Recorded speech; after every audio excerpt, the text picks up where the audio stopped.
الحمدللہ رب العالمین والصلاة والسلام علی سید الانبیاء والمرسلین اما بعد فاعوذ باللہ من الشیطان الرجیم بسم اللہ الرحمن الرحیم الصلاة والسلام علیک یا رسول اللہ وعلی آلک واصحابک یا حبیب اللہ۔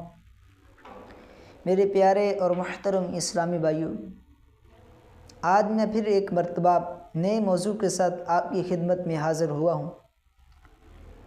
اگر آپ میرے چینل پر نئے ہیں تو میرے چینل کو سبسکرائب بھی کریں، لائک بھی کریں، ایک چھوٹا سا کمنٹ بھی کر دیا کریں۔ جب آپ کا کمنٹ دیکھتے ہیں تو بہت خوشی محسوس ہوتی ہے۔ تو چلتے ہیں اپنے موضوع کی طرف۔ میرا آج کا موضوع ہے شب برات کی فضیلت۔ شب برات کے حوالے سے ہم آج احادیث مبارکہ سے سنیں گے۔ حدیث نمبر 1، حضرت عبداللہ بن عمر رضی اللہ تعالی عنہ سے روایت ہے، 5 راتوں میں دعا رد نہیں کی جاتی۔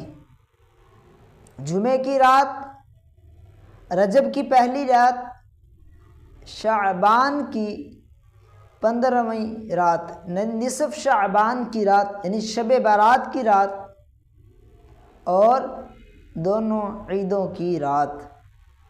تو میرے پیارے اور محترم اسلامی بھائیوں، ہمارے لیے خوش نصیبی ہے کہ جو اس مرتبہ شعبان المعظم کی 15ویں رات یعنی شب رات جو آ رہی ہے، یہ جمعے کی رات بھی ہے، کل کو شب جمعہ بھی شروع ہو جائے گی، اور نصف شعبان کی 15ویں رات بھی ہے۔ تو ہمیں کثرت کے ساتھ کل جو آنے والی رات ہے اس کے اندر اللہ تعالیٰ سے دعائیں مانگیں، اپنے ایمان پر خاتمے کی دعا مانگیں، اور جو اپنے دنیا کے اندر وہ چیز مانگے جس کے لیے ہمارا دنیا میں بھی فائدہ ہو اور آخرت میں بھی فائدہ ہو، اس چیز کی دعا مانگے۔ اور آقا علیہ الصلوۃ والسلام کی سچی پکی غلامی اور محبت کی دعا مانگے، اور نیک صالح اولاد کی دعا مانگے، اور علم نافع کی دعا مانگے، اور نمازیں پنجگانہ ادا کرنے کی دعا مانگے۔ اس طرح کی آپ اگر دعائیں مانگیں گے تو انشاءاللہ الکریم آپ کو برکتیں ملیں گی، فائدہ ملے گا، فائدہ حاصل ہوگا۔ تو حدیث نمبر 2، حضرت عطاء الخراسانی فرماتے ہیں، 5 راتیں ایسی ہیں جن میں قیام ہے۔ رجب کی پہلی رات قیام اور صبح روزہ ہے۔ نصف شعبان کی 15ویں رات قیام ہے اور صبح روزہ ہے۔ عاشورہ کی رات اور صبح روزہ ہے، اور دونوں عیدوں کی رات قیام ہے اور صبح افطار ہے۔ ایسا شخص اللہ تعالیٰ کے پاس زندگی میں اور موت کے بعد شہید لکھا جاتا ہے۔ کتنی پیاری حدیث مبارکہ ہے، یعنی 5 راتیں ایسی ہیں جن میں قیام ہے۔ رجب کی پہلی رات، شعبان کی شب برات کی رات، عاشورہ کی رات، اور دونوں عیدوں کی راتیں، تو ان میں جو قیام کرتا ہے ایسا شخص اللہ کے پاس شہید لکھا جاتا ہے۔ شہید کا بڑا رتبہ ہے۔ تو ہمیں بھی ان راتوں کے جو لمحات ہمیں نصیب ہوتے ہیں تو ہمیں کیا کرنا چاہیے کہ عبادت کرنی چاہیے۔ ان راتوں کے اندر قیام کریں، ہو سکے تو صبح روزہ رکھیں سوائے دونوں عیدین کے۔ حدیث نمبر 3، حضرت عثمان بن ابی العاص رضی اللہ تعالی عنہ سے روایت ہے، نبی کریم صلی اللہ تعالی وسلم نے فرمایا، نصف شعبان کی رات کو منادی کرتا ہے کہ ہے کوئی بخشش طلب کرنے والا، اسے بخش دوں، ہے کوئی سائل کہ میں اسے عطا کروں۔ بس جو شخص سوال کرتا ہے اللہ تعالیٰ اسے بخش دیتا ہے، سوائے دو کے، فاحشہ اور مشرک کے۔